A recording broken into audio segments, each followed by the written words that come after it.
Hello, welcome to Philosophy Roulette number 187 apparently, where we read and review philosophy online. Feel free to join in, ask me what's going on, but you know what? I'm just reading stuff and reviewing it live for viewing pleasure, so we'll see how it goes. Let's see what is new. Advances in philosophy. This looks like a Chinese, this is a Chinese language thing. Sadly, I do not, well, for all I know it's Japanese. I can't tell the difference. Yeah.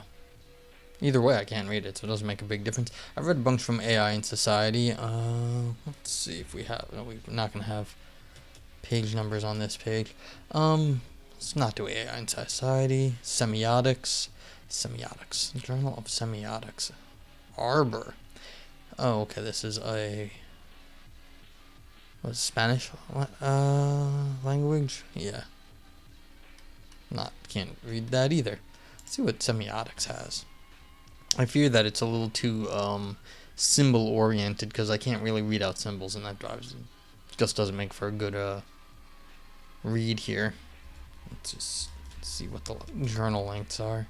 Up 1 to 4. Let's see what else we got. Review, and alright, so an introduction. So nothing of sufficient length for this. Argumentation. I like argumentation. Let's see if they've got anything new. Section of logic. Can't really read logic out loud. Cognition is a little too sciencey usually, but you know, we'll take a look. Same with complexity is always very sciencey. Let's see. Contemporary political theory, education studies. Towards a post-humanist global citizenship education. I like education, philosophy of education. It's always seems very aspirational. Like we could have a new generation of people that will get things right, and it's just like, I mean, I'm kind of cynical. I'm like, that's great, but it's like very aspirational. Let's see. Analyzing hope, the live possibility account. Well, that sounds interesting. Let's go see what the European Journal of Philosophy has forthcoming. No page numbers. Yeah, that's too bad.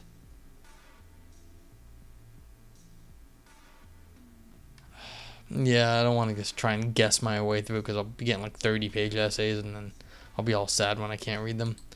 Well, I'll try one. See if we can find it and see how long it is. Ooh, it's there. Alright. 1 of 40. Granted, it's double spaced, but still. This is like, let's see what else we got. Humor in Nietzsche's style. Strawson was neither an externalist nor an internalist about moral responsibility. Well, now I'm getting annoyed because they're all here, but ooh, 1 of 12? Oh my god, I got lucky. Granted, the font is teeny and like wide, but that's really not too bad. I mean, I guess. Yeah, see, this is basically like a double but yeah, it's too exciting to I like humor, so that's might as well do this one just cuz it sounds like fun. Let's see. So we're going to do this paper.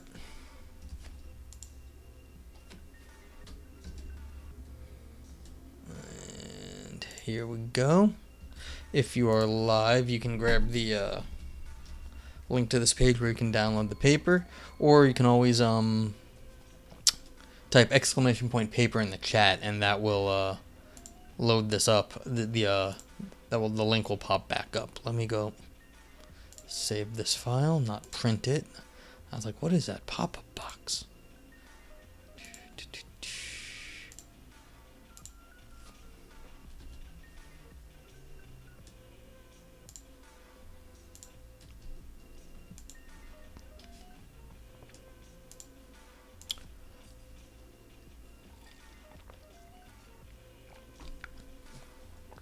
Alright, so let's see.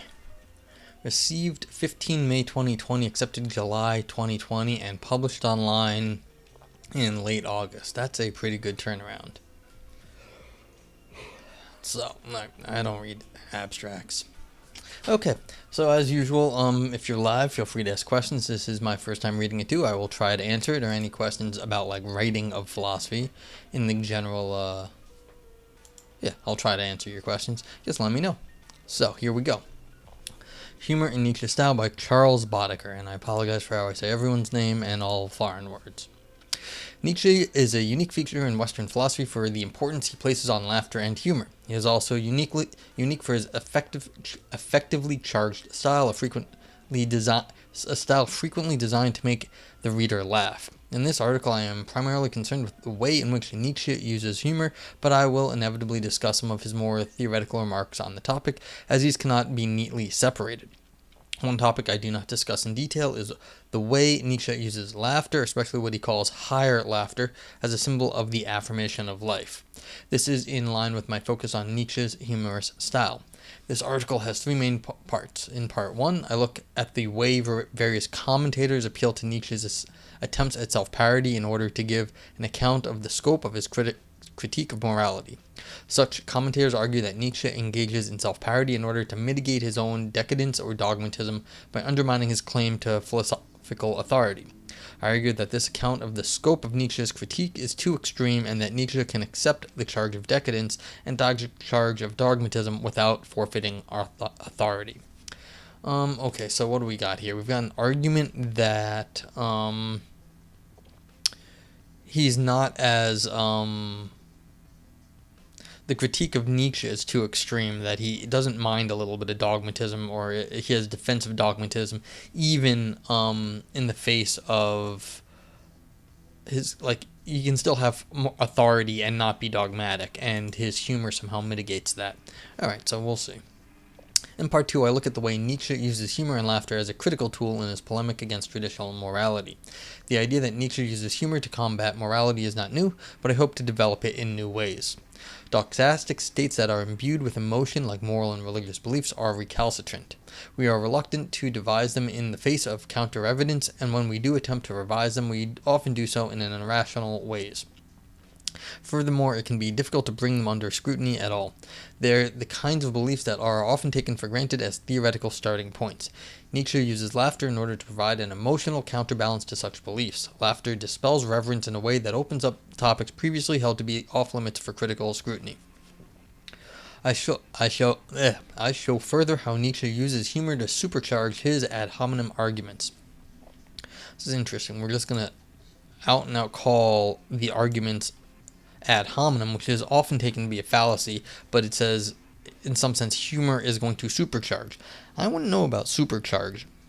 Maybe just justify, because in most philosophical contexts, you do not want, and I'm not actually one of these people, I think ad hominem is well placed at times, but like, what do you mean supercharge here? Like, basically, it would mean to validate ad hominem arguments might be the more interesting thing to say there. I mean, supercharged sounds exciting, but like, frankly, just validate them would be enough.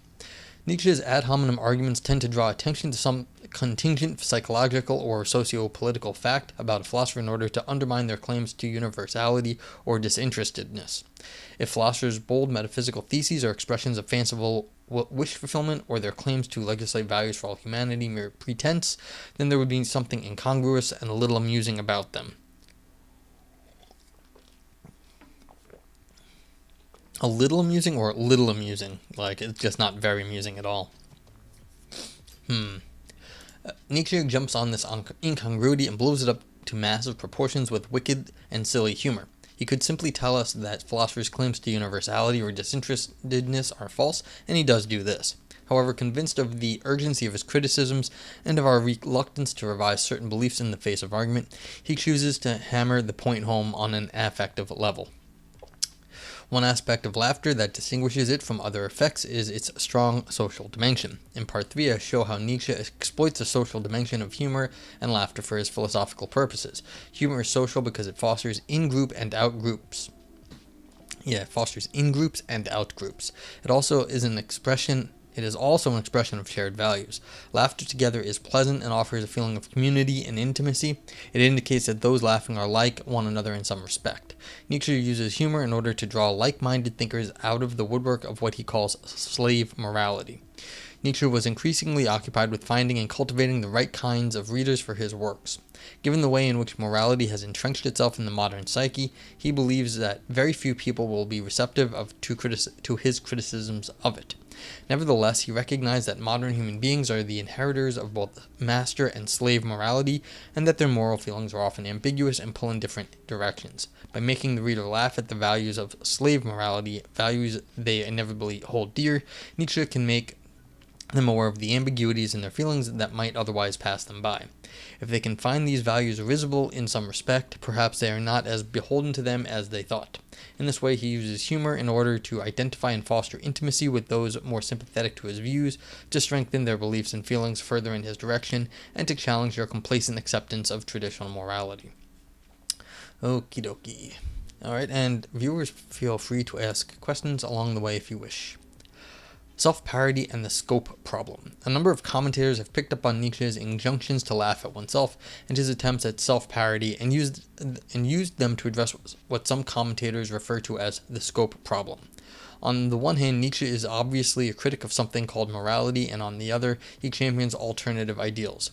For Simon Robertson, the scope problem is a matter of specifying Nietzsche's target in order to limit the scope of his critique so that it does not apply to his own positive ideal. Some commentators on humor have eschewed Robertson's version of the scope problem by proposing that Nietzsche's self-parody and his injunctions to laugh at oneself imply that he takes his criticisms of morality to apply equally to his own positive ideal. These readings tend toward a relativistic interpretation of Nietzsche. Daniel Conway claims, for example, that Nietzsche's use of self-parody as a tool to mitigate his own decadence. For Conway, Nietzsche is engaged in the same kind of task as his targets. He goes so far as to claim that the genealogy requires us to identify Nietzsche himself as an ascetic priest. The ascetic priest plays a key role in what Nietzsche calls the slave revolt in morality. He is responsible for creating a conceptual scheme in which the slavish characteristics of passivity, non-aggression, and absence are explained as most valuable, and for persuading even the noble to accept it. They do this in order to check the noble's unpredictable violence and to achieve a spiritualized form of mastery over noble and slave. For Conway, Nietzsche is too attempting to effect an evaluative gestalt shift in the manner of the ascetic priest. Conway claims that the early Nietzsche attempted this task naively, while the later Nietzsche did so with self-awareness. Nietzsche came to recognize his own priestly decadence and consequently develops his critique of modernity out of a strategy of self-parody, which ensures that these criticisms are self-referential in scope, thus invalidating any claim he might make to the privileged perspective of the physician of culture. Conway also puts this point by saying Nietzsche's self-parody forfeits the epistemic privilege of the philosophical critic and undermines his various claims to philosophical authority. Nicholas Moore similarly claims that Nietzsche's use of parody to protect his own position from charges of dogmatism by subverting the authority of all philosophers, himself included.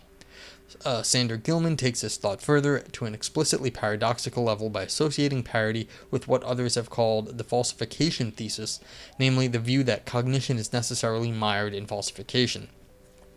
Drawing on the unpublished work On Truth and Lie in an Extra-Moral Sense, he claims that Nietzsche turns his own poetry for the substance of his parody, attempting to strip away everything but the vital appearance, that the truth lies outside his grasp, that the ultimate truth is the poetic lie. Okay, so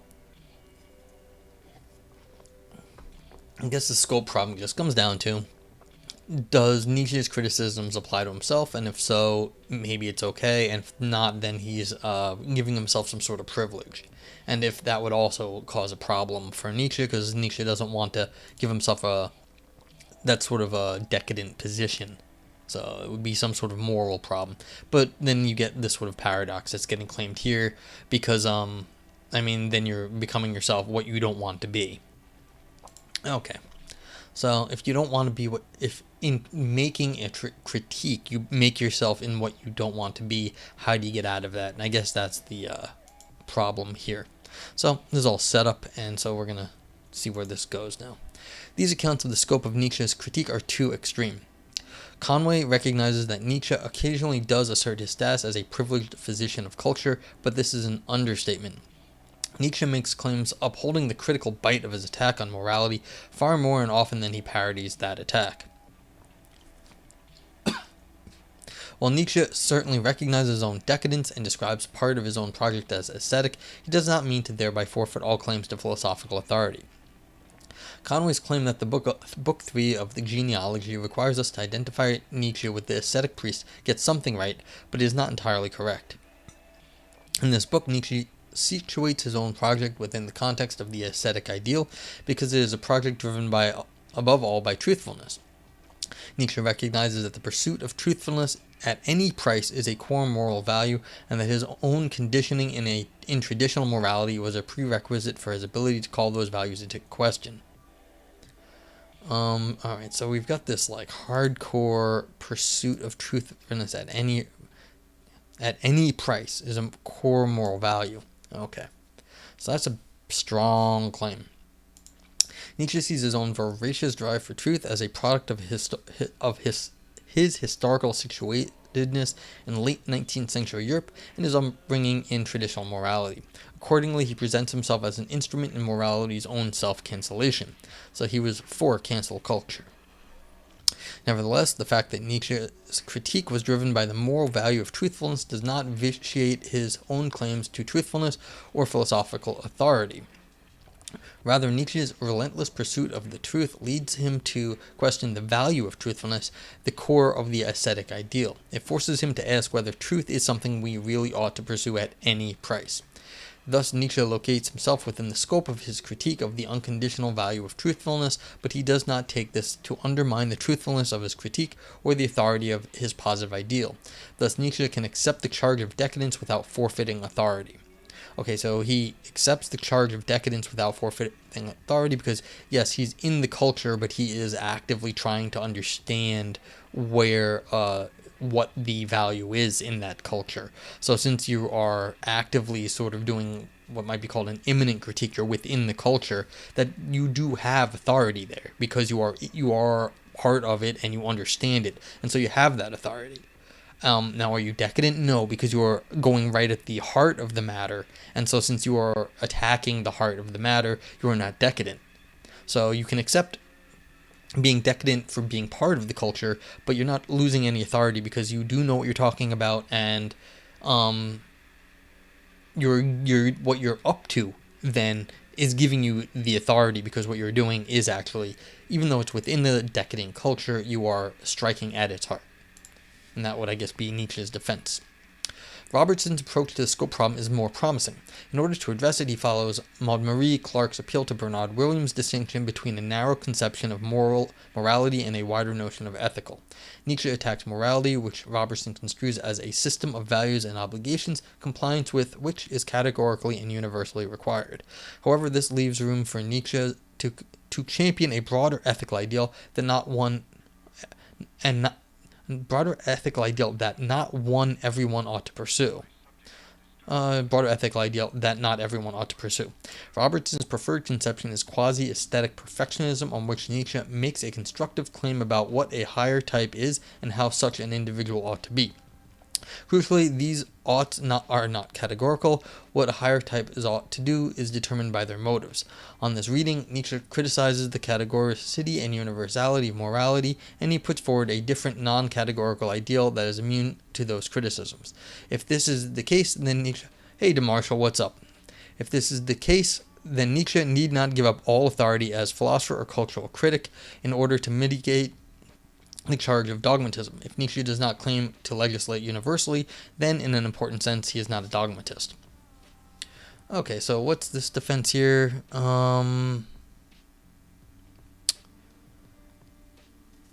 Yeah, I mean, so if you're going to put a non-categorical ideal as more fundamental, then you don't have to worry about people who are criticizing universality to begin with, because you're not in that business.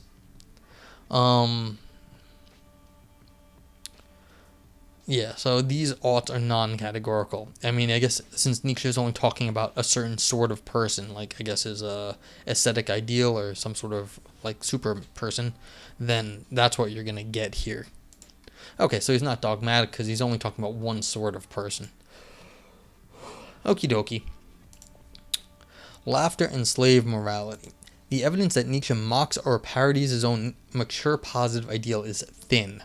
Nevertheless, he does frequently encourage laughter and laughter at oneself. Why is this the case? Commentators have noted that Nietzsche takes laughter to play an epistemic function. For Glaser, laughter can play a role in Nietzsche's battle against slave morality. According to Glaser, the structure of mirth, which is often but not always accompanied by its most characteristic expression, laughter, is uniquely suited to rooting out and exercising the pernicious values of slave morality. He claims that mirth is essentially directed toward a proposition or proclamation that one ceases to take seriously in the sense that one had but no longer takes it to be true or binding. Alright, so you're laughing at something you thought was very serious, but it has failed to be serious. Okay. Thus, it is psychologically impossible to consider a claim to be true or a command to be binding if one also finds it amusing. I don't know about that, but okay. In order to explain this purported psychological fact, Glaser appeals to Nietzsche's drive psychology. In order to find a claim plausible, certain drives need to be held in check, including for Glaser the drive to laugh. When the drive to laugh gains power over these other drives, the result is a bubbling forth of mirth and a lapse in one's doxastic commitment to the proposition one previously held true or binding. For Glaser, it is not enough to consciously disavow traditional moralities, because a positive affective orientation toward morality can survive conscious disavowal. It is this positive affective orientation that mirth pinpoints and eradicates. Alright, so I guess the idea is if you start to laugh at something, you can no longer treat it like it wasn't as so serious as it used to be. And so I guess this sort of like once you have a drive to laugh at it, it's just sort of some like a physical response, like the psychological drive. Then once you have that, and I apologize for the it sounds like I've got some people cutting grass very nearby, so there's apologize for any background noise. But yeah, so once you have a physical reaction to something that isn't what that something wants it to be, which is serious, then at that point you have somehow separated your belief from the way it that sort of institution wants it to be taken. Okay. Glaser's formulation gets something right about laughter. Nietzsche certainly does use laughter as a tactic to exercise recalcitrant moral values, but it is too strong. Nietzsche recognizes that drives can help group together in coalitions and further that drive. What's up, Aristotle? Drive to laugh can operate hand in hand with other drives in the pursuit of truth. Zarathustra purportedly laughs at the truth, and in G1, Nietzsche fixing lunch and stuff. So AFK, alright, that's cool. Have a good lunch. Nietzsche says to laugh at oneself as one would have to laugh in order to laugh out the whole truth. To do that, even the best so far lacked sufficient sense for truth. Okay, laughs the truth. Okay, let's continue. See where we're going with this. Nietzsche sometimes suggests that there is something genuinely comic about the existence and that it can be fitting to laugh at it. Thus, it seems that truth and laughter are not completely opposed. Silly facts are one counterexample to Glaser's formulation. I find it amusing that Charles Darwin thought that hedgehogs use their spines to carry strawberries to their nests, but that does not stop me from believing that the fact is true. The fact is incongruous. Charles Darwin is one of the foremost naturalists in human history, and yet he believed this wild falsehood, which would perhaps be a little amusing even if it were true. It seems that we can also find our values amusing. I might stop a friend from stepping on a row of ants on the ground that ants' lives are valuable, and so we ought to avoid ending them prematurely. Nevertheless, I might also find it an amusing fact about myself and human beings in general that we often care deeply about even the smallest and most seemingly trivial of creatures. This does not stop me from valuing such creatures. Again, there's something incongruous going on. The ants are comically puny, and there's an estimated quadrillion of them on Earth. Nevertheless, people often value their individual lives and think we ought not wantonly end them. incongruity is not the only reason we might find a claim or command amusing. Alright, so there's actually an incongruity, just as a small aside here, there's an incongruity theory of humor, that something is funny when it is incongruous. Now, you can't just say things are funny that are incongruous, because then just any old contradiction would be hilarious, which they just aren't. So there's something to incongruity in humor, but what exactly that is, you can't just pin that on incongruity, because then you can laugh at sort of the funny state of the world and how sad things are, but I mean, is that because it's incongruous, or is that some sort of other reaction that we have that isn't really the incongruity, but maybe why do we find just some incongruity funny, but not all incongruity is funny? So that's the question in terms of the philosophy of humor.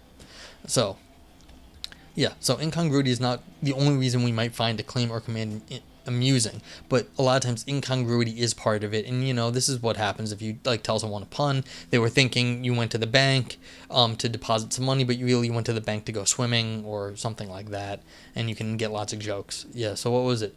There are two fish in a tank. They shoot at you and blow you up because it was a big tank. And is that a hilarious joke? No, but that's a sort of thing you can say with an incongruity due to an ambiguity. Okay, continuing. A claim might also appear amusingly absurd to us, but this would not stop us from taking it to be a true.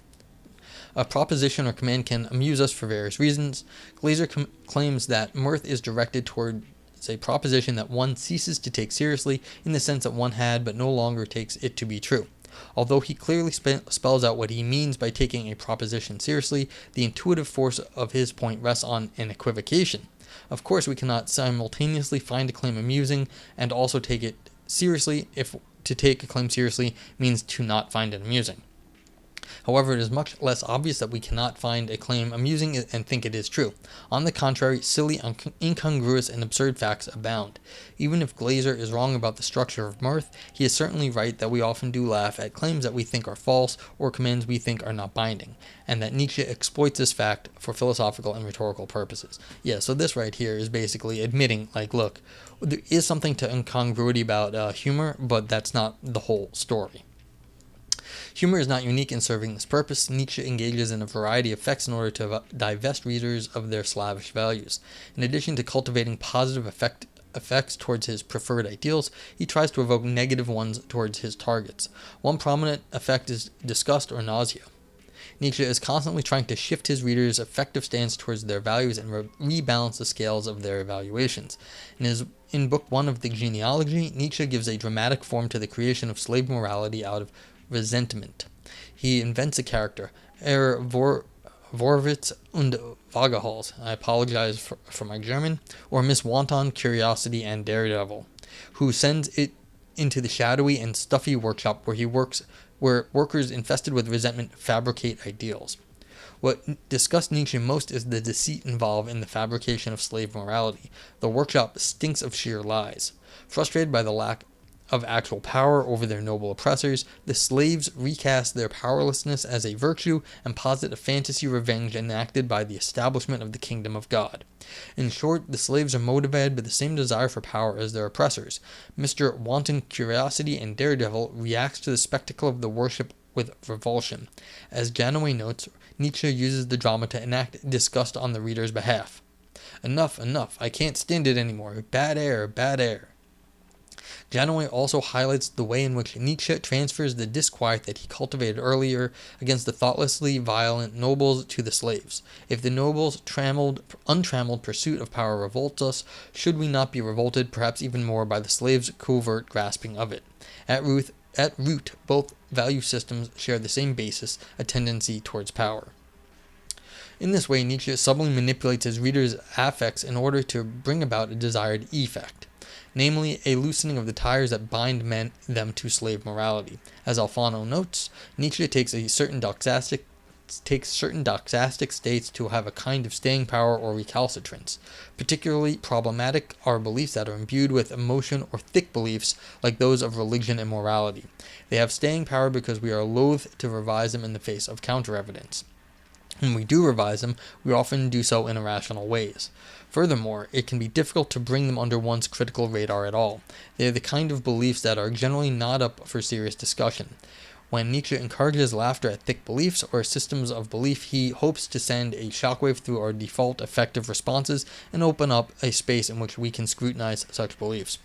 Okay, so this is an interesting bit, at least in contemporary world, where we've got a huge amount of people basically doing identity politics, and this is basically very sort of similar stuff where you've got religion and morality and political identity all tied together, and people can't laugh at that stuff. It's gotten overly serious, and people can't laugh at themselves anymore, and they only want to laugh at the other people. Like, it's the other people are idiots, we are not, we're the smart and serious ones, and when you can't laugh at yourself, you can't actually analyze what's going on. So this is sort of the political, there's a political angle here, which it seems, at least in the United States, this is the European Journal of Philosophy, but at least here in the United States, you'll notice people are accusing each other of having no sense of humor all the time for this exact reason, because they say, well, you're the one not actually reconsidering what you're talking about. Like, the idiots on the right, the idiots on the left, everyone is just taking everything dogmatically, but if you could laugh at yourself, then you could at least show that you were willing to revise your position. Okay, so now we're getting somewhere. A rich vein of Nietzschean humor can be found in his frequent use of ad hominem argument. Yeah, see, this is the setup, and now we're getting into the first real thing that the author wants to get out. So this is So you can just see this was a whole setup. This kind of matters in today's society, and now we have gotten ourselves a something the author actually wants to propound here. A rich vein of Nietzschean humor can be found in his frequent use of ad hominem argument. Nietzsche's ad hominem arguments are often charged with humor, whether mocking and playful or cruel and biting. Nietzsche thought himself as a psychologist, diagnosing the mental states that inevitably give rise to certain philosophical or moral views. He employs the ad hominem as a diagnostic strategy by identifying and attacking the affective drives and character of his opponent rather than their arguments as such. The ad hominem is ordinarily considered an informal fallacy and is so an unacceptable move in debate. However, as Robert Solomon points out, ad hominem arguments do not always count as fallacies, and they can provide good grounds for dismissing or at least being suspicious of a person's views. Yeah, I'm actually completely with this. I do not think ad hominem arguments are always bad. Quite often they're bad because they're used just to get away from what's really at hand. Like, if we're arguing about like baseball and then you say I'm a jackass, well, I might be a jackass, but that doesn't make me wrong about baseball. Now, if you're arguing about morality and you're saying, well, that person has no idea what morality is because they're a bad person, then maybe you have a point because they're arguing about something that they don't understand to begin with. So, yeah, appreciate that, Aristotle.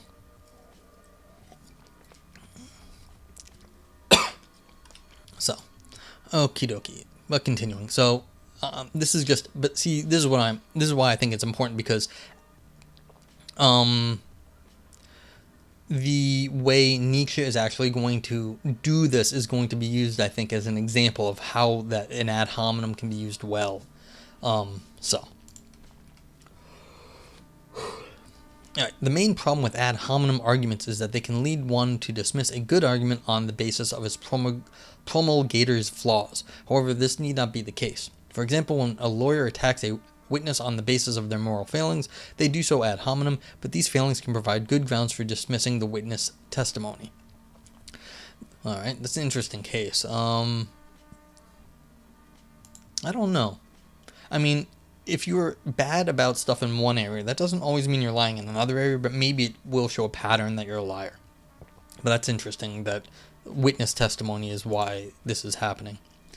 Look at that literature. That might be cool. Alright.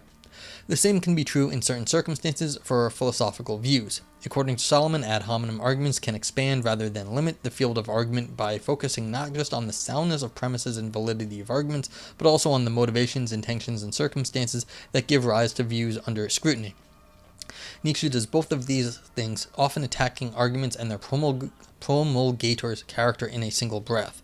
For fields of inquiry in which there are no obvious truths or proofs, subjects like religion and morality, ad hominem argument can be useful in digging up and attacking the motivations behind certain claims.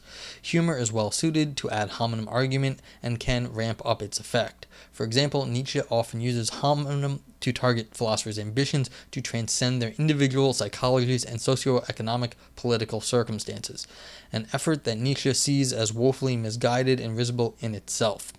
Nietzsche takes advantage of the latent humor in philosophy's pretensions and magnifies it to extreme proportions for a rhetorical effect.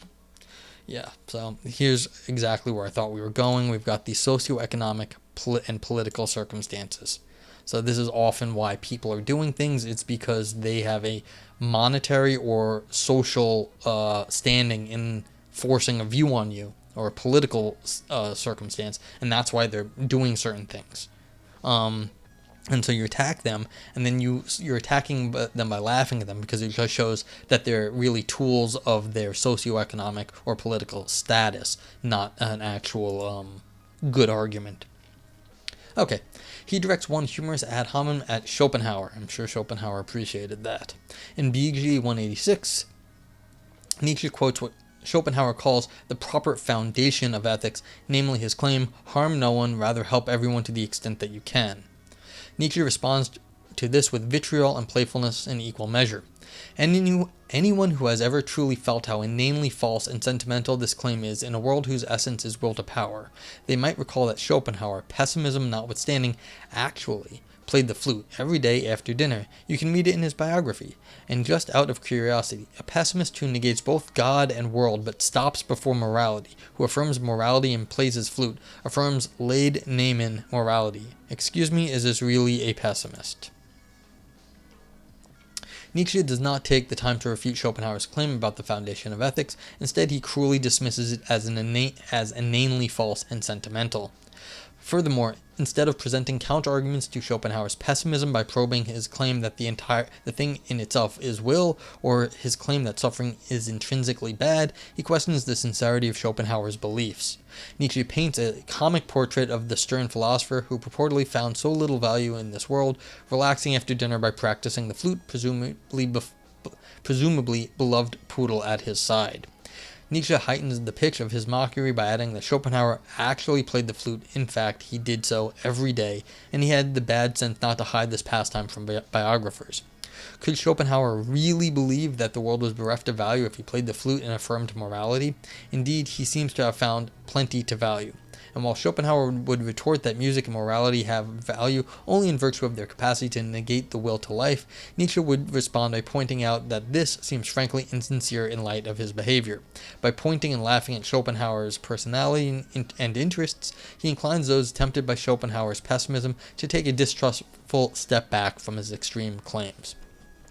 Okay, so what's going on here? Basically, it's saying, look, if you're going to purport like that, this is the real philosophy, you should be pessimistic in the certain Schopenhauerian way. But even Schopenhauer couldn't live that way.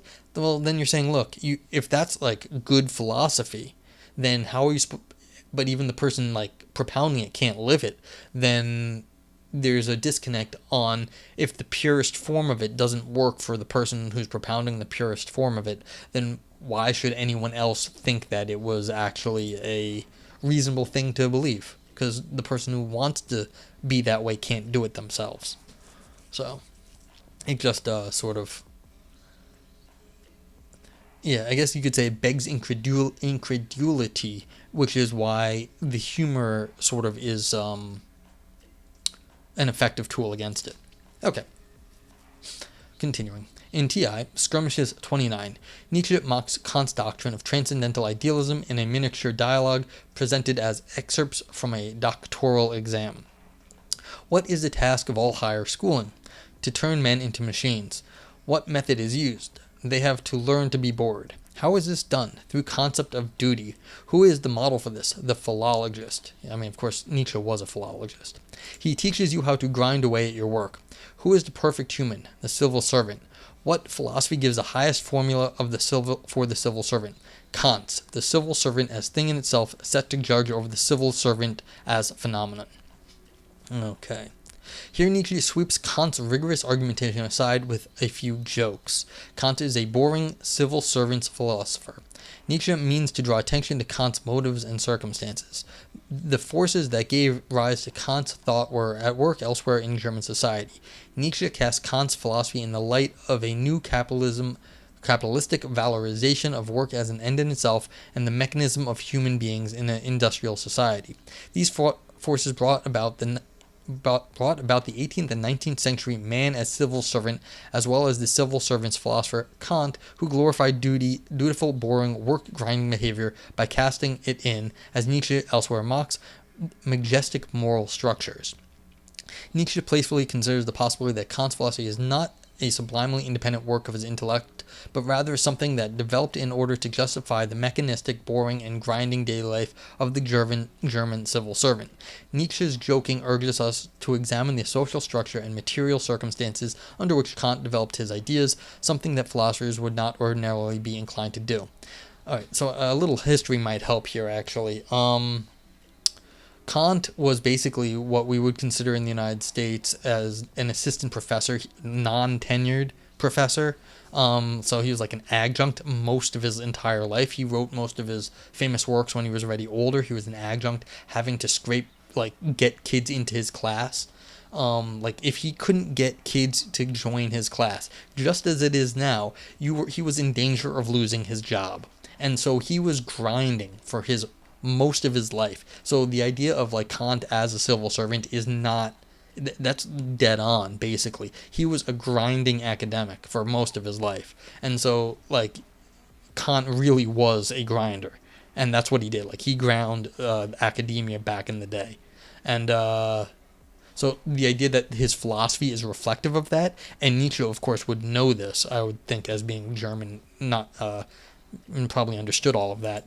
The idea that Kant as a grinding sort of a character does actually make sense. Nietzsche often launches ad hominem attacks against philosophers and artists on the basis of their nationality. These are often sweeping generalizations about a national culture. However, Nietzsche usually qualifies them to particular eras, centuries, or movements of thought. This is not always the case with Germans, who he often unqualifiedly castigates. When he must praise a German thinker or artist, he will separate them from the Germanness by referring to them as European.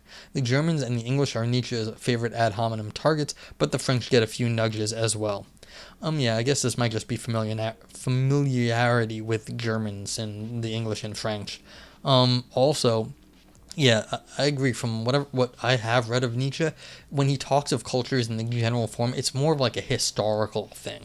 He's talking about them like the historical Chinese. They've been around forever, and this is kind of the thing from their historical culture. It's usually not as particular when he's talking about them. So I think that's an interesting way that he had some sort of historical bent in how he understood what he was criticizing. Often was historically sort of motivated.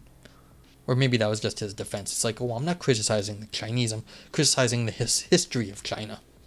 Maybe. Continuing. For example, Nietzsche often appeals to the Englishness of utilitarians, more well-known advocates, in order to criticize the view. In a more memorable ad hominem, he claims, "People don't strive for happiness, only the English do." Here, Nietzsche mocks the purported universality of the utilitarian claim that all human beings strive for happiness by presenting it as a national idiosyncrasy instead. We see here again Nietzsche's use of ad hominem to reveal the pretensions of bold claims to universality and knock them down a peg. Nietzsche anticipates the claim in T.I. with another, less pithy ad hominem. Ultimately, they all want English morality to be given its dues, since it is best for humanity, for the general utility, or the happiness of the majority. No, the happiness of England. They want, with all the strength they can muster, to prove themselves that striving for English happiness, for comfort and fashion, and at the highest level, for a seat in Parliament. Yeah. So, instead of okay. I think that's fine. Continuing. While Kant's ethics is an ethics of the civil servant, utilitarianism is the ethics of the parliamentarian. What drives it is a desire for comfort, fashion, and herd happiness. In this way, Nietzsche disputes the universal pretensions of Kantian and utilitarian ethics by rooting them in a particular time and place, and by postulating possible motivations for them. A valuation of hard work and drudgery for Kant, and a valuation of comfort and ease for utilitarianism. Nietzsche often jabs at these theories, which purport to be interested in the well-being of everyone, by claiming that they are selfish. Thus, the utilitarian is interested in the happiness of England, and, at least in Nietzsche's eyes, certainly not his own happiness. He makes a similar accusation of selfishness against Kant. What? You admire the categorical imperative within you? This firmness of your so-called moral judgment? This absoluteness of the feeling, here everyone must do as I do? Rather admire your selfishness here, and the blindness, pettiness, and simplicity of your selfishness. For it is selfish to consider one's own judgment as universal law, and the selfishness is blind, petty, and simple. Again, Nietzsche cast doubt on philosophers' supposedly disinterested motivations by considering ways in which their philosophies might serve to prop up their own personal prejudices and nationally rooted values. Aristotle comments, wow, that's interesting. The contemporary utilitarians aren't like that at all. In fact, they get in trouble for moralizing everything and demanding a lot of us. That might be how it's going nowadays, but I guess, well, as I was saying earlier, that the Nietzsche is sort of always poking at historically sort of rooted things. He liked his history. And so the fact that it doesn't apply now might still not be Nietzsche would probably be like, yeah, okay, that's great, but this is how it's always situated. It's always based in some sort of time and place. So I like Nietzsche. He comes up with some very interesting arguments. So humor is a particularly effective tool for cementing Nietzsche's point that traditional morality claims to universality are a mere pretense. Why is this the case? There is already a germ of humor in the possibility that moral philosophers are merely putting on airs when they purport to legislate for all humanity. If this were true, what a monstrous incongruity it would be. Nietzsche could simply deploy sober argumentation in order to show that philosophers' claim to universality are bogus and leave it at that. However, he exploits the nascent humor in his criticism in order to drive the point home. Nietzsche was convinced of the urgency of his critique. He saw traditional morality as deeply inimical to flourishing and culture, and so he throws everything he has at the reader in order to open their eyes to the danger. Aristotle continues, that makes sense. I mean, the evolution of utilitarianism is wide, if the Nietzschean criticism holds. Yeah, there's always a question of how far you actually believe Nietzsche, because he is pushing things here. I'm sure, as the author was saying, it's the question of how extreme you're taking Nietzsche, because none of this is halfway.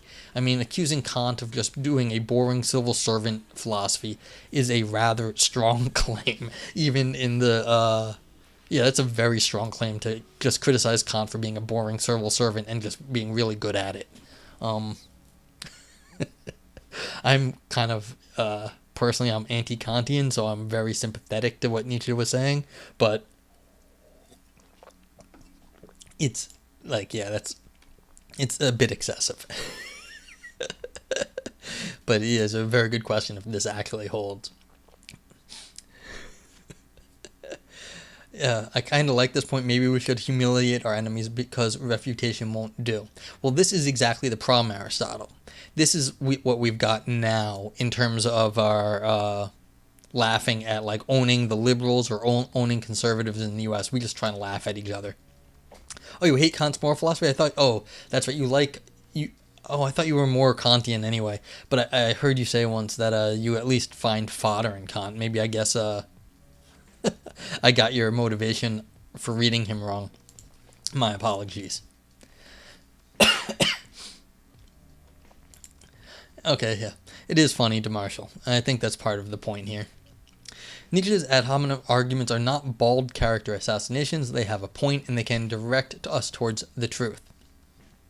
They call into question the pretensions of their targets and urge us to adopt a standpoint of suspicion. For Nietzsche, philosophical positions are, as Solomon says, oh, that was you trying to be charitable? That's very noble of you to be charitable to Kant. As Solomon says, steeped in and constitutive of the character of the person in question. And so Nietzsche attends not only to arguments but also their source, because we cannot assume that philosophical works spring forth entirely independent of the cultural, material, and psychological contingencies that surround their creation. We need to have a look at these things as well. Humor is an effective rhetorical tool in this context because philosophers have traditionally conceived of their work as transcending cultural, material, and psychological contingency. You think Kant's morally obtuse, removed from ordinary experience, and ultimately espousing platitudes that help with basically nothing. He has an ethics of heaven, but I ain't seen heaven yet. I'm with you on that one. But I think that is kind of the Nietzschean line here, is that he's got some sort of slave morality that is giving you an ethics of something you're never going to see, and sort of just trying to keep you in your place, basically. And that's why it's a civil servant's philosophy. Okay. Nietzsche capitalizes on this incongruity and uses humor to blow up the contingent aspects of moral philosophy to grotesque proportions. What Nietzsche offers is a kind of caricature sketch. He zeroes in on some contingent facts about a philosopher and their work, like Schopenhauer's psychological idiosyncrasies, and makes them stick out like exaggerated facial features. At his best, Nietzsche's humor can make his points seem almost blindingly obvious, but then of course we must take a closer look. My boy Fritz is an asshole, but sometimes his asshole, he gets it right. Yeah, I mean, well, there is a grand tradition of philosophers who are assholes. So, it may just be part of the par for the course. Yeah, I also want to comment on the writing here. This is a reasonably well-written paper. I mean, better than usual you get in I think in a lot of the philosophy I read. This analogy with a caricature sketch. Also going to the mythology that Nietzsche likes to write about. I think caricature and how he misrepresents or correctly represents some of the people he's attacking is a nice way to really think about what's going on in Nietzsche, because it like these sort of like the grand people that he compliments are like these mythologies, and then the people he dislikes, they're like caricatures of people. They're just terrible things, and it's like, how could we have fallen for Kant? He's this like caricature of a human being. So yeah, that actually also goes to what it is to be an asshole, is just to take the worst of somebody and blow it up. But yeah.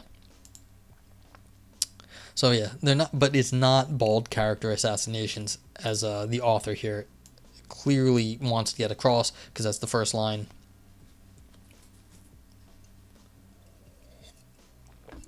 Yeah, this is a fun paper, Aristotle. 3. Nietzsche's community of taste.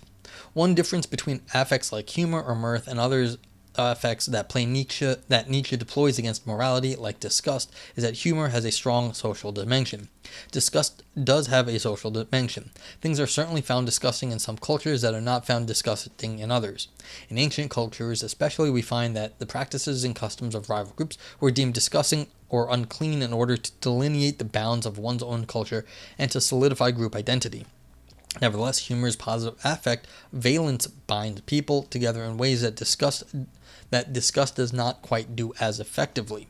Well, one's negative and one's positive. The humor pulls people together, the disgust pushes other people out. So, Nietzsche exploits a social dimension for his philosophical purposes.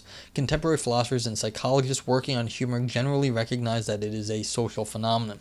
Humor is capable of strengthening social bonds and fostering a sense of community. It creates in-groups and out-groups, those who get jokes and those who do not, those who are the butt of the joke and those who do the joking. Laughter together is pleasant and can indicate shared beliefs, prejudices, and values. It is certainly more pleasant than feeling disgust together. As Alfano notes, because laughter typically arises spontaneously in reaction to eliciting conditions, laughter is a difficult to fake, difficult to stifle expression of what one does and does not value. Laughing with other people helps to cement shared beliefs and and values and to erode confidence in the beliefs and values of the object of laughter. Nietzsche takes advantage of the social aspect of laughter in order to draw hypothetical individuals into a community that share his tastes in a broad sense. All right, so this is taste. This is going to be, I think, what's the most important thing in this little section. Nietzsche recognizes with a mixture of anxiety and pride that he is untimely and that few will be receptive to his ideals. He uses humor in order to draw out those more sympathetic to his views, to cement their beliefs further in his direction, and to put strain on their complacent acceptance of morality. Nietzsche is interested in drawing people like himself away from traditional morality, namely people of creating great works of culture. Yeah, so not that Nietzsche was not ambitious, this sort of great works of culture thing.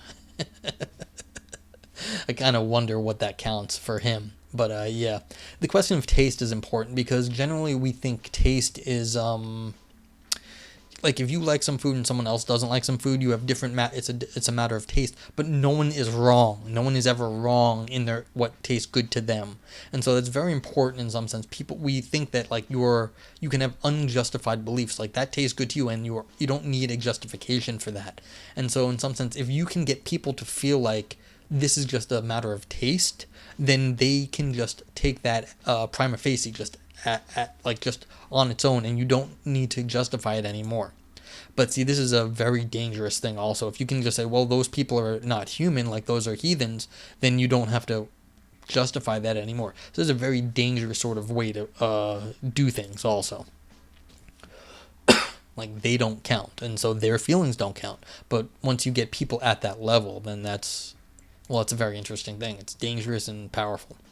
In Nietzsche's earliest writings, he endorses the romantic thought that mythology is the core of a genuine culture, and the further thought that a new self-consciously constructed mythology was necessary in the modern world. He thought that Wagner's music dramas could provide the mythic core that would launch general rebirth of German culture. In The Birth of Tragedy, he charts the rise and fall of Greek tragedy and envisages a reinvigoration of the spirit of the genre in Wagner's music. At his most romantically optimistic, he claims, "Let no one believe that the German spirit has lost its mythic homeland forever when it still clearly understands the voice of the bird that speaks of that homeland. One day it will awake in the morning freshness from deep sleep. Then it will kill the dragon, destroy the malicious dwarf, and awaken Brunhilde, and even Wotan's spear will not block its path." And that's how utilitarians get their foot in the door. Everyone's good counts for the same. Yeah, see, this is what I agree. I think this is one of our main, personally, I feel like this understanding of taste here is one of the big philosophical contention points, contemporary, contention points here. Like, exactly what are we going to do with taste? So are you going to take the utilitarian stance? Are you going to take this Nietzschean one? Are you going to do it some other way? But, personally, when I see people arguing about this now, it seems like this is still one of these sort of contemporary things that we have to work out how we feel about this. Aristotle continues, J.S. Mill was just badass too. Read Latin and Greek in his youth, working through all the classics, intimately familiar with the art, got arrested for distributing birth control pamphlets, championed women's rights. If I could choose a philosopher to aspire towards, it might be him. Yeah, I kind of got off on the wrong foot by reading Frege before I read Mill. Mill was a complete badass, and I'm completely with you. Almost everything Mill did actually looks like, on the second reading, when I came back to it later, looks infinitely better than my first pass at him. He was really, really good. And people give him crap nowadays, but a lot of times you actually go back and look at it, it's it really ain't crap. It's really quite good. Of course, Frege crapped on Mill for his philosophy of math, and then so I was like, wow, this is terrible. But yeah, I mean, there's something about me. It's I'm reading Frege before I was reading Mill. Okay. Continuing. His hopes on this score were bitterly dashed. Wagner's inaugural Bayreuth Festival was an uninspiring event. Yeah, it is weird about Mill.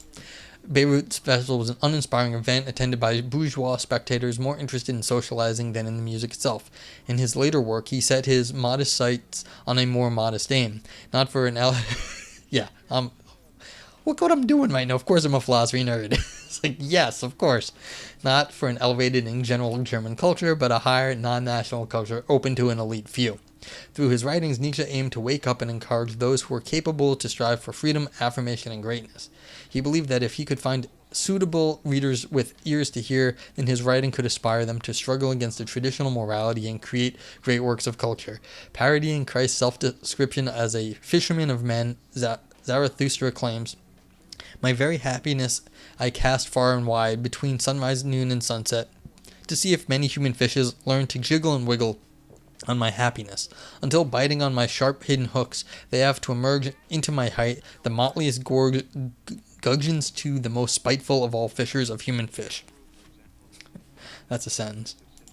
Nietzsche's own humor can perhaps be seen as one such hidden hook. Thus, we often see Nietzsche preoccupied with finding the right kind of audience. The preoccupations abound in his prefaces. He begins his preface to the Antichrist by claiming, "This book belongs to the very few. Perhaps none of them are even alive yet. My day won't come until the day after tomorrow. Some people are born posthumously." In the preface to Daybreak, he asks with some trepidation, "But do you not understand me?" and closes with an injunction. "My patient friends, this book desires for itself only perfect readers and philologists. Learn to read me well." Nietzsche places high demand on his ideal audience, and he tries to foster intimacy with them, his patient's friends who may not even be alive yet. And in the preface to the genealogy, he places further demands upon his readers. "If this book is unintelligible to anyone and hard on the ears, the fault, as I see it, does not necessarily lie with me." He presupposes that his readers have knowledge of his earlier writings and that they have not spared some effort in the process. These are, in fact, not easily accessible. He then heightens his demands further. "As far as my Zarathustra is concerned, for example, I count no one as an authority who has not at some time been deeply wounded and at some time deeply delighted by each of its words, for only then may he enjoy the privilege of reverent participation in the halcyon element out of which the work was born." I don't know if I like this gatekeeping here. Whatever. I mean, I guess there's always gatekeeping for philosophy in some sense, but like just out and out being like gatekeeping like this, maybe it's because Nietzsche trying to make himself feel better. Nietzsche demands above all deep emotional involvement with his writings. There is an element of what Nietzsche calls perspectivism here. To engage with Zarathustra properly, one ought to be able to experience each of his words from a painful and wounding perspective, and then be able to shift perspective and reread each word joyfully. Nietzsche invites the reader to get under his skin and participate in the halcyon element out of which he created it. The reader must digest his fare and ruminate slowly, attending to the different ways in which he makes them feel. Alright, I'll be right back. Something's happening in the rest of the house. I'll be back in 30 seconds or a minute or two, but it is true, DeMarshall. I'll be right back. Hold on.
Alright, I hope you enjoyed the intermezzo.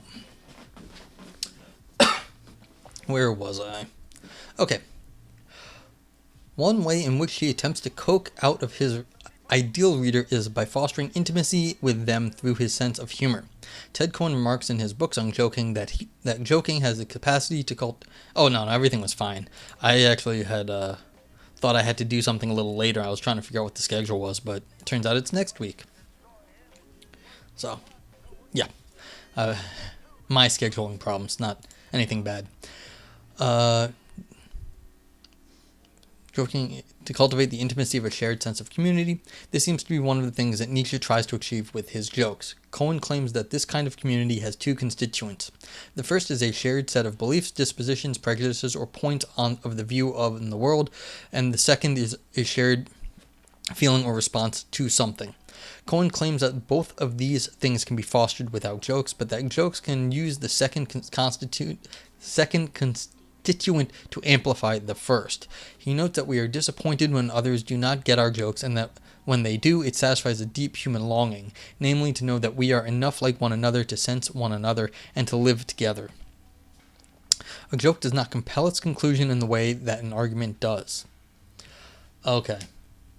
See, this is where I come in. I'm like, well, exactly how does an argument compel its conclusion, and how is it that we understand logic but not jokes? So I actually have a paper on this. So yeah.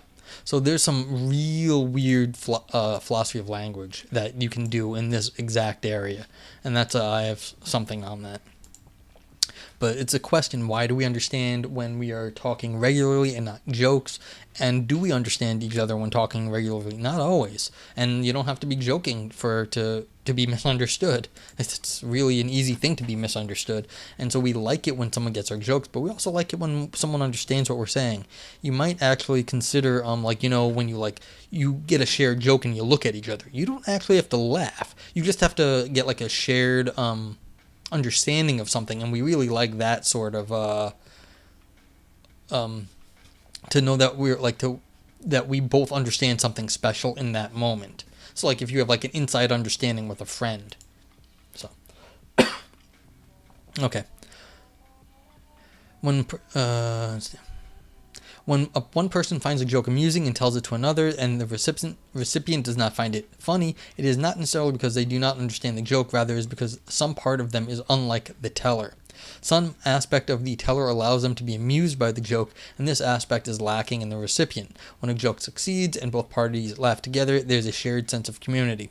They are similar in some way, and they enjoy a feeling of intimacy. Cohen and Nietzsche are unlikely bedfellows. Cohen's account of jokes is largely egalitarian. For him, when another laughs at my joke, I am reassured that this is something inside me, that something that is tickled by a joke is indeed something that constitutes an element of my humanity. Nietzsche's jokes, on the other hand, are often made at the expense of egalitarian values and are meant to appeal to ambivalences about them. The community that Nietzsche appeals to is not humanity, but a kind of aristocratic cultural elite. Yeah. I mean, this is really easy to see nowadays. Tons of racist jokes online. And it's like, well, there's a whole bunch of people who think they're hilarious, and the rest of us are just like, it's just completely stupid. So, yeah. Anywho. But, like, this was the thing. It's like, the people are online are not egalitarian, far from it. They think they are the high culture, the aristocratic cultural elite. I mean, they're usually anything but that's what they like to think about themselves. In this way, Nietzsche's jokes are designed to draw in his ideal readers, those who share his taste in a broad sense. He is trying to both foster and draw out already existing feelings of misgiving against the targets of his jokes. They are meant to resonate with those who, for example, have misgivings about traditional morality in its various forms. His ideal readers will be amused by his barbed remarks about English comfort and herd happiness, and about German drudgery and its unaristocratic valuation of work as an end in itself. His jokes are... Yeah, so this is the common refrain of sheep nowadays. His jokes are meant to appeal to those with certain philosophical and aesthetic sensibilities, those sensibilities that he thinks are conducive to greatness. Nietzsche does not envisage his ideal readers as a coterie of like-minded thinkers with identical views to himself. Rather, he means to inspire those with certain character traits to seek out their own independence. Nietzsche is looking for readers who share that part of himself that finds certain things funny or certain people and views worthy of mockery. Nietzsche's humor tracks the capacity to create great works of culture because if one shares Nietzsche's sense of humor, then one shares at least some of his values, and sharing Nietzsche's values is, for him, a precondition for producing such works. Nevertheless, one can of course have ambivalences about slave morality and so enjoys Nietzsche's jokes without having these noble capacities. One thing Cohen's theory does not countenance is our capacity to laugh and joke about ourselves. Nietzsche values this capacity and tries to cultivate it in his readers with humor. He uses jokes to encourage his readers to take a step back from their values and laugh at them. In this way, humor affords a critical distance that can serve as a standpoint from which we can call our values into question. Nietzsche thinks that certain questions about our values are wrongly considered to be off limits, and furthermore that we have been unable to raise questions that he sees as especially pressing. Nietzsche claims to be after knowledge of a kind that has neither existed up to now nor even been desired. He criticizes moral philosophers taking the value of compassion and selflessness for granted and for offering what he sees as a post hoc rationalizations for their prejudices. Schopenhauer, for example, treats the content of morality as eminently obvious before plunging into a lengthy investigation of its grounds. For Nietzsche, this is set off entirely on the wrong foot. Thus, he proclaims that the value of these values must itself be called into question. He takes this to be virgin territory. Until now, one has not even had even the slightest doubt or hesitation in ranking the good as of higher value than evil. Given the radical new nature of his project, he claims, I myself had reasons for looking about for learned, bold, and industrious comrades. I am still doing so today. Had he been in the mood, he could have added that he requires comrades with the sense of humor about themselves and their values. By encouraging the reader to laugh at their values, he dispels the reverence that stops them from questioning them and that stops them from seeing them as questionable. Thus, even as one does not share Nietzsche's aristocratic ideals, it does seem possible to share in his laughter so long as one has the capacity to take a critical step back from one's values. Alright, so this is just more of the alright, so this is just the author here starting to question the gatekeeping. You don't actually need to do everything Nietzsche's way, and I guess Nietzsche would allow for that, to sort of get yourself out of the old sort of way of viewing things as slave morality. But yeah, we had all this gatekeeping up here, and then I guess I was way up here. And then you have, it's like you have to have something important about yourself to be able to understand something similar about yourself to Nietzsche to understand Nietzsche's joke. But the author is starting to push back that there are other ways to laugh at a joke without actually holding on to the exact same thing that Nietzsche has. Okay. One thing that Nietzsche does in the Skirmishes section of Twilight is give rapid sketches to his aesthetic and philosophical tastes. He offers his opinions and feelings about them so many thinkers and artists that one would be hard-pressed to find anyone who agreed with all of them, but that is not the point. Nietzsche is displaying his taste to provide the reader with a self-portrait, telling them his likes and dislikes in order to make an example of himself. He tries to carve out a noble aristocratic taste by disdaining anything he deems common, vulgar, mediocre, or plebeian. He charges this self-portrait with jokes in order to foster intimacy with a hypothetical community of others who share his capacity to produce great works. He calls Twilight a declaration of war, and in it he challenges anything that to him remotely smells of ideality or slave morality. The Skirmishes section abounds with barbed jokes meant both to foster certain sensibilities by challenging figures in the history of art and thought, and to resonate with his perhaps unborn ideal readers' already existing sensibilities. The first section of Skirmishes contains a flurry of ad hominem jokes directed at Seneca, Rousseau, Schiller, Dante, Kant, Hugo, Liszt, Sand, Michelet, Carlyle, Mill, and Zola. Nietzsche uses a shotgun tactic to sketch out his aristocratic sensibilities and his antipathy towards modern ideas, bad psychology, pessimism, and romanticism. What kind of sensibilities is Nietzsche trying to appeal to in Section 1 of Skirmishes? For one, a taste for the light, affirmative, aristocratic, and courtly poetry in the provincial troubadour to his successor, Dante, or the hyena who writes poetry in tombs. a taste for Stendhal's psychologist's eye and grasp of the facts over Zola or the joy of stinking. And the more generally, the Parisian novelist who cannot put three sentences together without it hurting your eyes, the psychologist's eye. Nietzsche also envied Stendhal's sense of humor. He beat me to the best atheism joke, just the sort of thing I would say. God's only excuse is that he doesn't exist. Alright, that was hilarious. Stendhal is evidently part of Nietzsche's community of taste. A taste also for Napoleon and Goethe's return to nature over Rousseau's. Yeah, well, I hate Rousseau's return to nature. Goethe returned to nature by coming toward the naturalness of the Renaissance, a high, free, even terrible nature and naturalness, whereas Rousseau wanted to return to the supposed original equality of nature. Accordingly, Nietzsche quips, Rousseau or the return to nature in impuris naturalibus, or in natural dirtiness. Finally, a taste for his own withholding and easily misunderstood style, full of detours, ambiguities, masks, and misdirection, to John Stuart Mill, insulting clarity. In this way, Nietzsche tries to root out and perhaps create his ideal readers by drafting a standard of taste, and he tries to win readers over to his standard by fostering intimacy through his sense of humor. In Cohen's terms, Nietzsche's jokes create a shared feeling of amusement that serves to amplify the reader's existing beliefs or prejudices against the joke's target.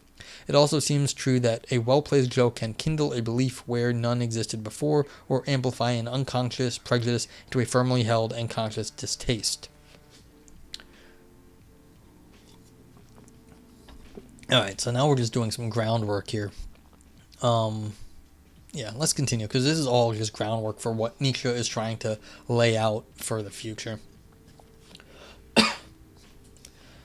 Nietzsche's humor makes up an important part of his... Oh, is this the end? Yeah, okay, I'm sorry, this is the end. No wonder I was like, this is like wrapping everything up. Why are we wrapping everything up? Because it's the end.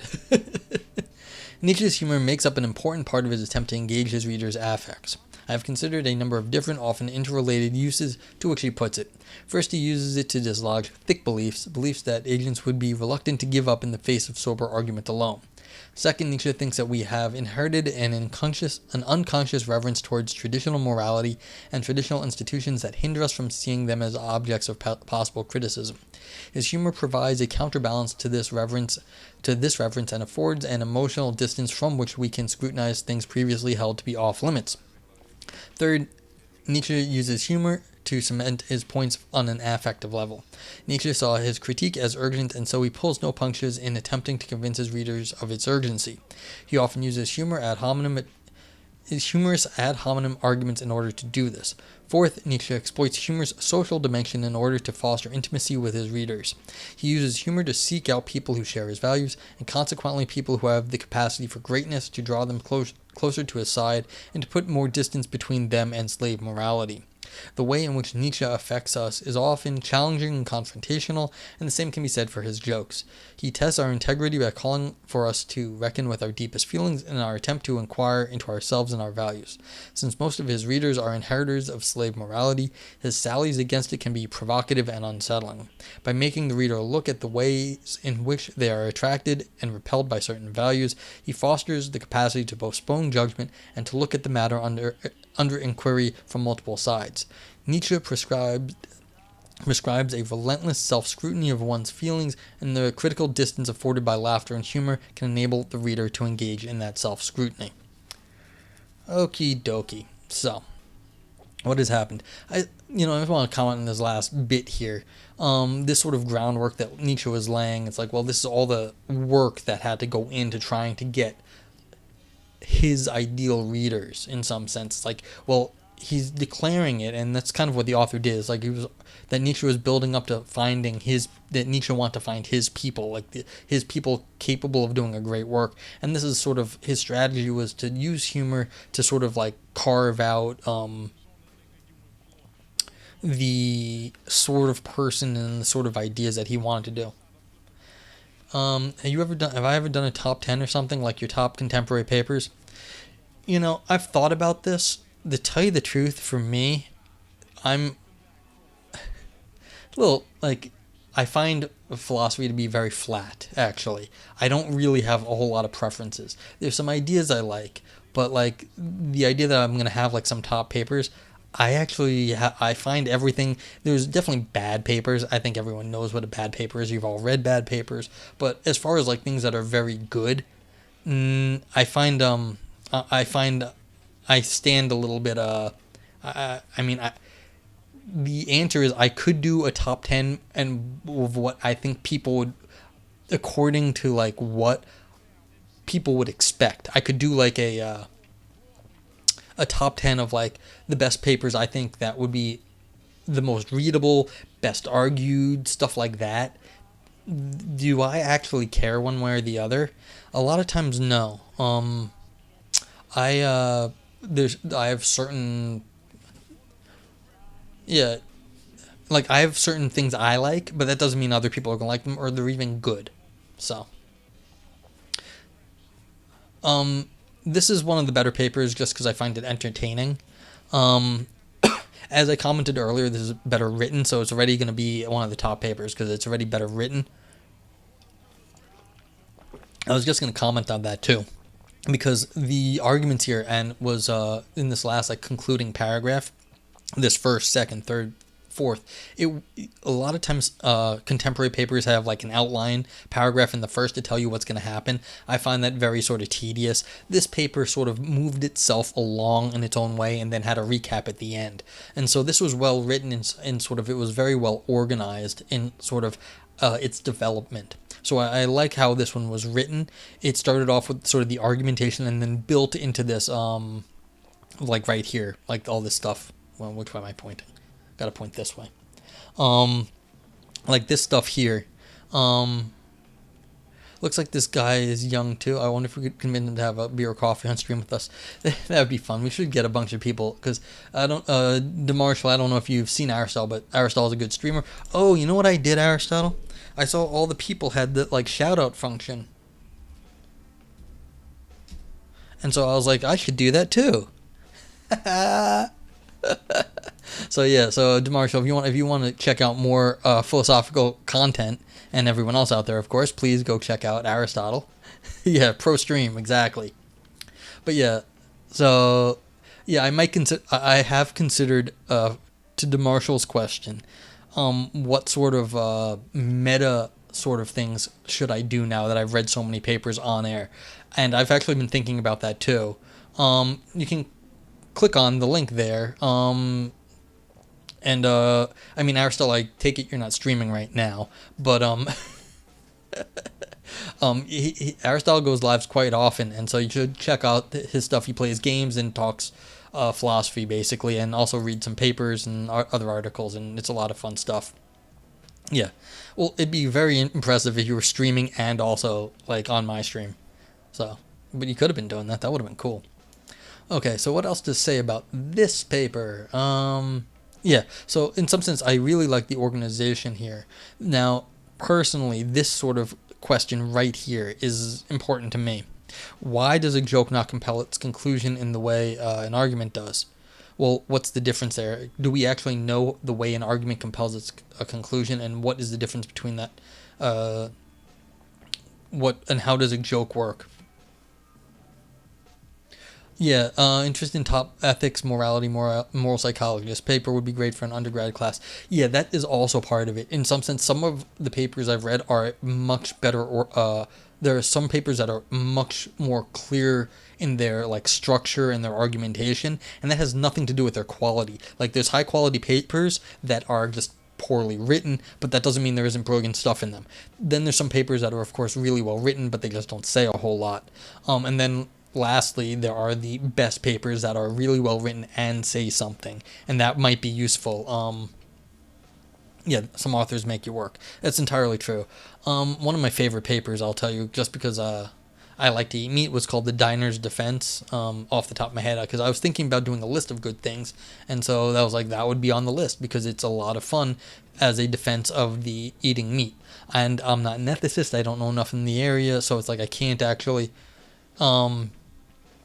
tell you like if it was really well done, but like I like the paper just as sort of like things to Like, it was an interesting argument, and you generally see the more don't eat the animals arguments, and this one was like, go ahead and eat the animals.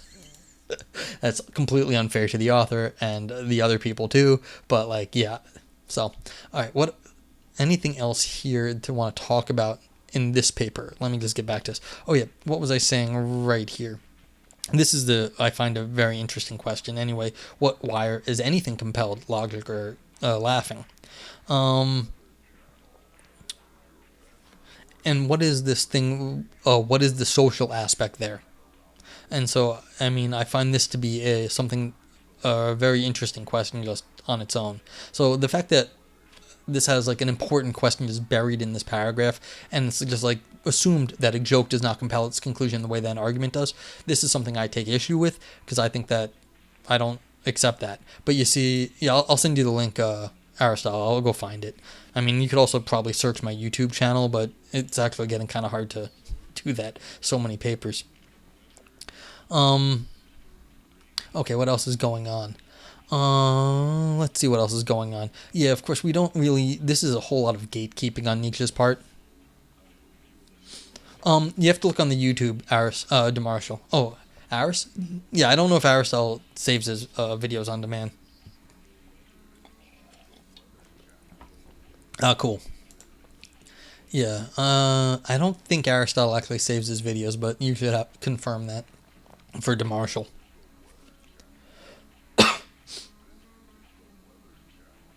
Yeah, that's right. Podgorski. Okay. Oh yeah, and then this is super important. This sort of very modern understanding of ad hominem as an effective argumentation strategy. Yeah, see, this is the difference between me and Aristotle. I am not currently an academic, and so I can say stuff without fear of reprisal. Aristotle has to be a bit more careful. Like, he doesn't want things recorded. I can appreciate that. Or he doesn't want things that probably aren't bad to come back and be taken out of context. Because I don't think Aristotle ever says anything bad, but taking it out of context is easy, and so people could troll through his stuff and then find out, like, oh, I could use this against him, and that's just not worth it. Okay, so that's about it. I might actually do a second paper now, since I've got some viewers, and I'm not entirely tired. Sometimes these things take a lot out of you, especially poorly written papers, which this was not. So I'm going to go on and do a second paper. Let me put a little stream marker down, the end of this paper, and then we're going to move on.